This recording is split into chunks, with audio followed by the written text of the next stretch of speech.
Holy cow. Holy cow.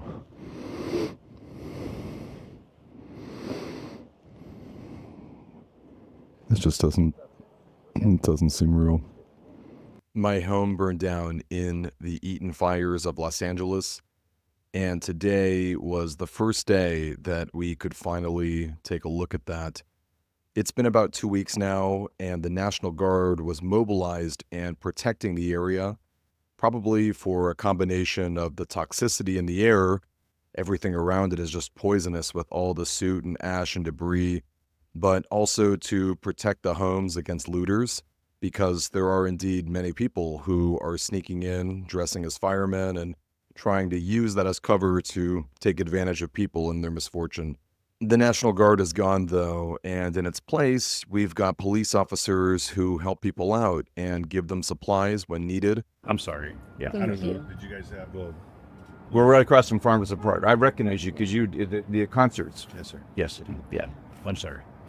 We'll Sorry. rebuild. Well, we're going to rebuild. I know you will. Yeah. I know. We will. And We'll bring the community back. Yeah. I hope so. You guys. 28 I hope years. so too. Yeah. Yeah. I've only been here 3 years, but it's been a lot. Everyone here is. I mean, we have a couple guys. We have a guy that just retired, and he came back and he's like, what? So Yeah. we had a couple employees here that lived in the area, including a couple of our search and rescues. And lost their house. Yeah. No, it's pretty widespread how many people lost it up here from news. Yeah. We were on the map. Now we're on the map. Forever. Unfortunately, yes. If you guys need anything else, you can go ahead and come back. Okay. By the grocery outlet, we were able to acquire things like a hazmat suit. We were able to get goggles as well in case the winds picked up and we could protect our eyes from ash flying in the air. They also gave us gloves and supplies like Starburst drinks that I have never seen or heard of before. And we also got water that looks like it's beer. I made sure to hydrate and I put on all the gear and I steeled myself mentally for what this would look like. Oh God. Holy cow. It's not even worth entering, really. I mean, it's got the protective layer, but I don't.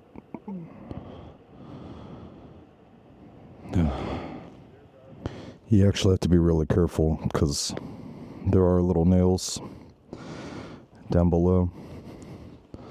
All the screws and things that survived.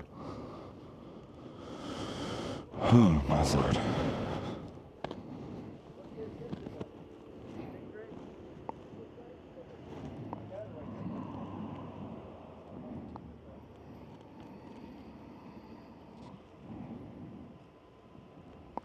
It feels so small. Like a home maybe takes on a life larger than its own, larger than the space that it inhabits. That's the feeling I get. Hearing the destruction, the property and everything in it, it seems so small. Yeah, say it again, I built this with my bare hands, and it still withstood this fire. Sure did, Dad. Unfreaking believable.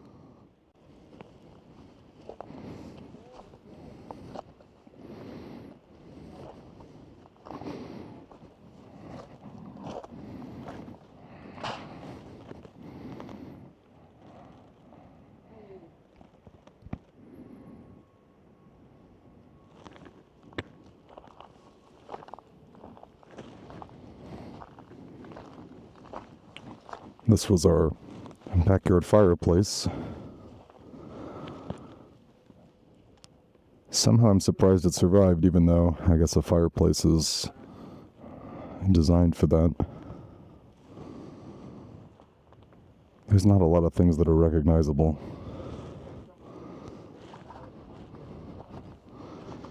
This is our backyard.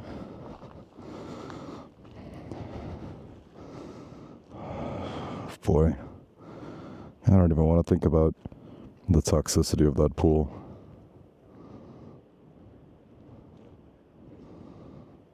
Holy cow. Holy cow.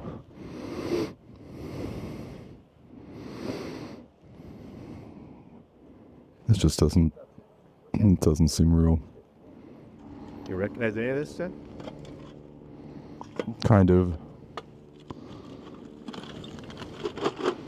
Hey, those things seem, maybe the tools are good. I'll be a son of a bitch.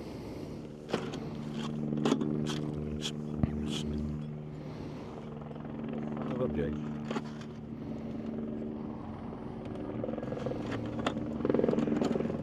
Can it open? Now it's all rusted and broken. I have no idea if a metal detector's worth it. This looks pretty unsalvageable.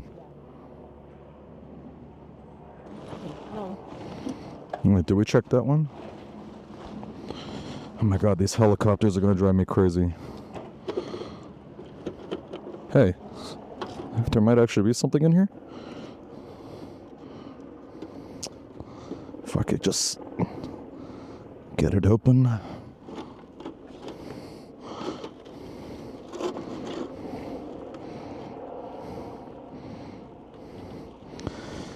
I think it's a Pokemon sin. Hey, you wanna help? You wanna help open this up? Try to open. You opened already. Do you want to open it again? No, it's a different one. Nope. All right. You can see the cables that used to be on there. Oh, yeah. And no, I know it was in here. It's the parts of a PET device.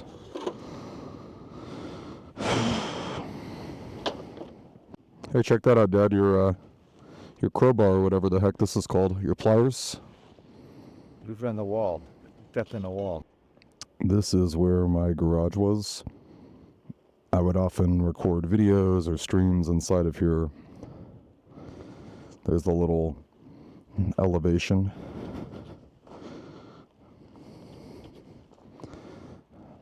That's what's left of the refrigerator, which is probably the device most intact.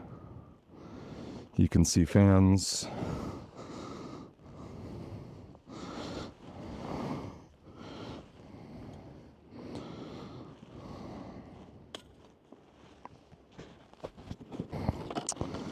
All the little boxes. I don't know, they give me the smallest degree of hope, but I don't even know what was in here.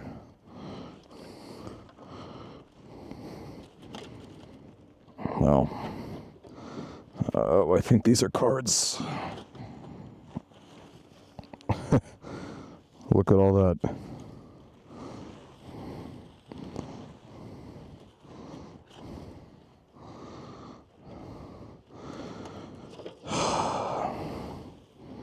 It's crazy to not even recognize it.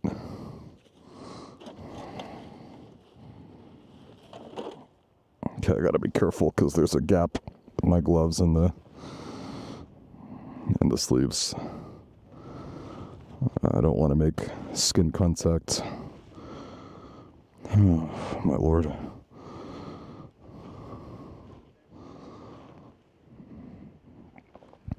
I guess if there was anything to survive, it would probably be in the front. Okay, that's crazy. I saw the words Pokepalago. Route 9 is a short one. Oh, this was my oh my gosh, this was my Sun and Moon special strategy guide. You can see a charred Mimikyu out there.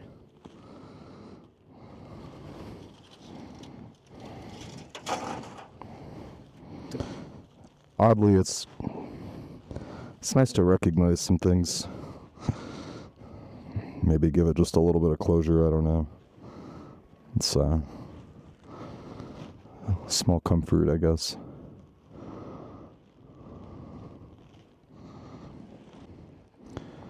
Was really hoping this area might survive. Downstairs storage. Oh, I see an Easter bunny. Is that Do you see it too?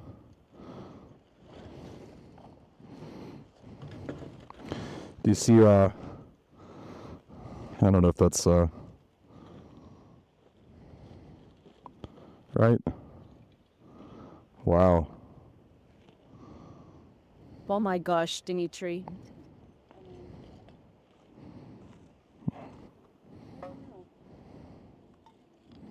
So these are all jars. On right here.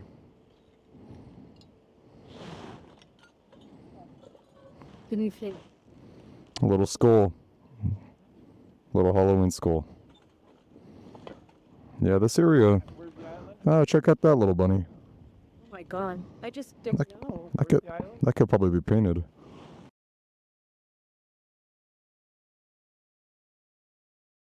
I think the bunnies are worth taking.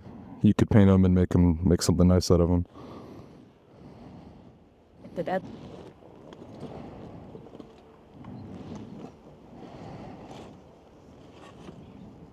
He used for history.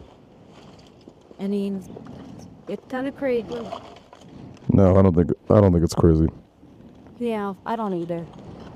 Yeah. Well, dude, beating the thumb. The head stuck underneath.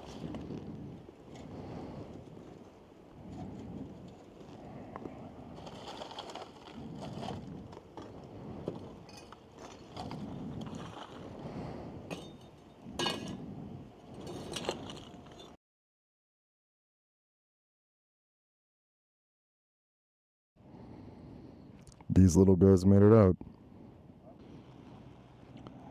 To no one's surprise, the chimney is around. But what's really surprising is this guy right here. How did this bench make it? It's rickety too. It's an old guy. But he made it. I guess one final little blessing, these little Christmas gifts, they're not perfect, but they're decorative and I suppose a little symbolic. You know, I had actually done some research on Reddit trying to figure out the best metal detector, something that wasn't too expensive but also had nice features. And this was a part of hope, something that I clung to, that perhaps there were certain metal materials that I had or items in my collection that could possibly have survived. But when you're walking through the ruins like this, it's just painfully clear that there is nothing left. I think I'm done.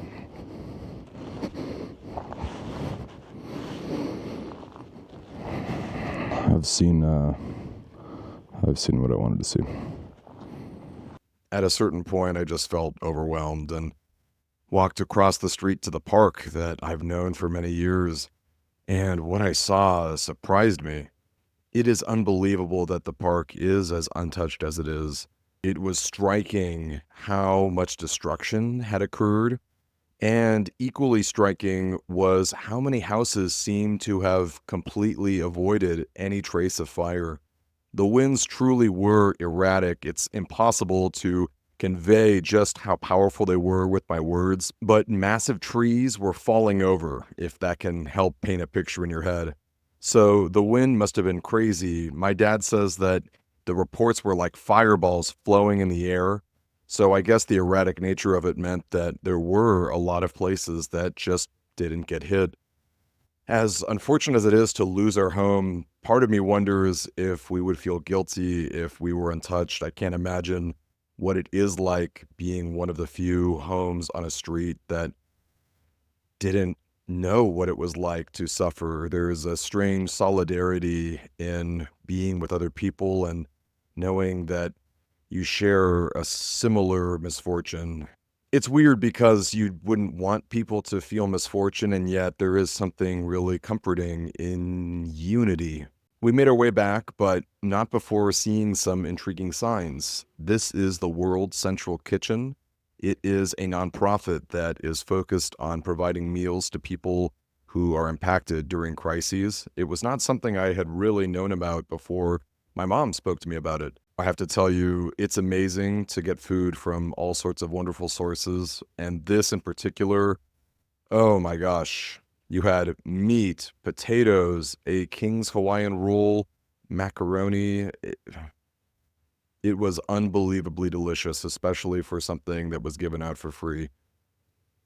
When we made it back to the house, I immediately showered off. That was something that I was really nervous about, getting ash all over my skin and maybe causing some sort of issue. And I will say that this is a newer home. I'll probably make a video on it soon. And we don't have a shower curtain. And if you've ever wondered to yourself just how much water splashing about you'll do to your bathroom floor without a shower curtain, let me be the first to tell you that it is a mess and that you will absolutely get water everywhere, including the toilet paper, if it's unfortunately near the shower. So don't do that. Make sure to get a shower curtain. You know, they're not super hard to find, but that was one thing that we didn't think about while moving in. And that's certainly something you should put on your list if you ever find yourself in an emergency situation. All that to say, it was finally time to eat and reflect. You know, here I am with my wonderful meal. Got my water that looks like beer, which is funny. I pretty much never drink beer. Today was quite a day. I think the main thing that I'm thinking about is that I expected to cry, but I didn't. And I don't know what that means. I'm not some super macho person. I'm a very emotional kind of guy. So that surprised me. Maybe it's because it didn't feel real. I think like it felt like a movie set almost, like you would go to the Queen Mary at Halloween and see something like that. It was almost like too much information, and at the same time, zero information because everything was reduced to rubble and sooty ash. I really did. I expected to cry. I don't know why I didn't. There was a moment I got kind of choked up, I guess, but that has to mean something. I guess I don't know, we all grieve in different ways. But I was thrilled to see the park across the street look so vibrant. It frankly looked untouched. And that is where people gather, you know. That park had all sorts of concerts and plays and sports and activities. And I think if a place like that can remain intact, then there is an extremely bright and hopeful future for Altadena. And I'm sure the same is true for the Palisades and other California fire victims too. I think someone cynical would wonder why the rain didn't happen sooner, like during the peak of the fires. But having witnessed what we did today, it feels kind of like healing. Like we can all finally move on. I think the rain's really beautiful.